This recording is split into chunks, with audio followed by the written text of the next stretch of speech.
Hi everyone! Have you heard of morphological typology? So what is morphological typology?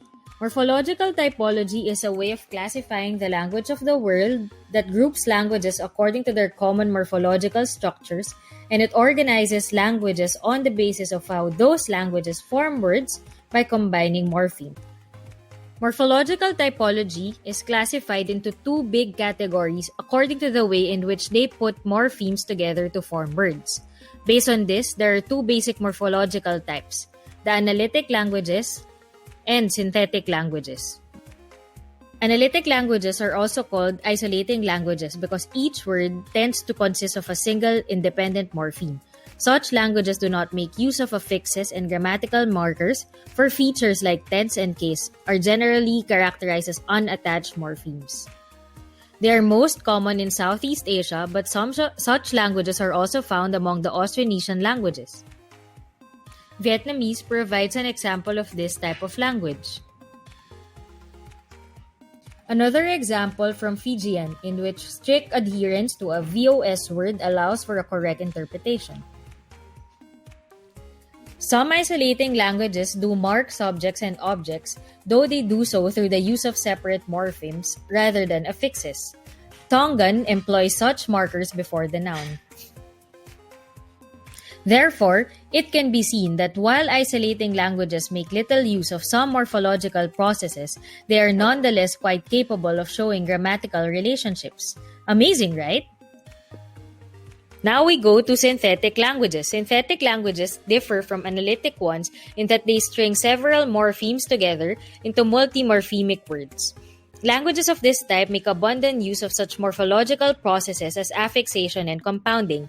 There are several degrees of synthesis seen in languages, from those that combine only a few morphemes to those in which an entire sentence can be expressed by a multi-morphemic word.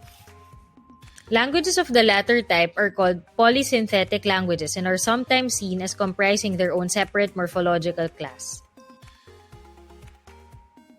The examples below show that the comparable English translation requires several separate words. The category of synthetic languages can further be divided into two types. We have agglutinating and fusional. In agglutinating languages, each morpheme expresses a single meaning and several can be strung together. Such languages might mark tense with one morpheme, person with another, and aspect with a third, leading to a buildup of such morphemes on the stem. Examples of this type of language include Turkish, Hungarian, and Finnish, Swahili, and Japanese and Korean.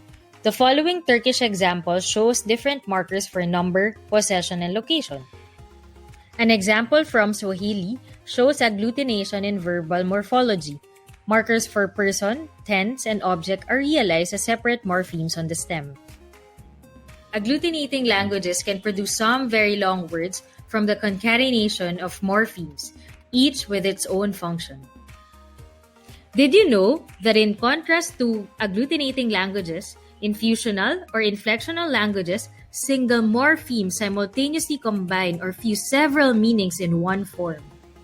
Let's go to an example. Indo-European languages are familiar examples of this type. For instance, in the verbal morphology of many such languages, tense and person and number are realized as a single affix on the verb, as in the following example.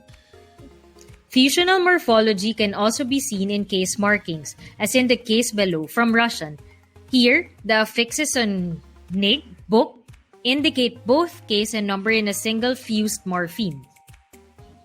Did you know that despite the differences between them, both agglutinating and fusional languages, as synthetic languages, share another characteristic in common: a freer word order. This is due to the fact that such languages often mark features such as case and person directly on words, and so are not dependent on the word order to correctly interpret the sentence. The morphology provides the necessary information. Consider the following Latin example, which carries the same meaning regardless of the word order. Lastly, the study of morphological types can shed light on both the diversity and similarity of languages. By examining the different types, you can recognize the ways in which languages contrast between categories and compare within them.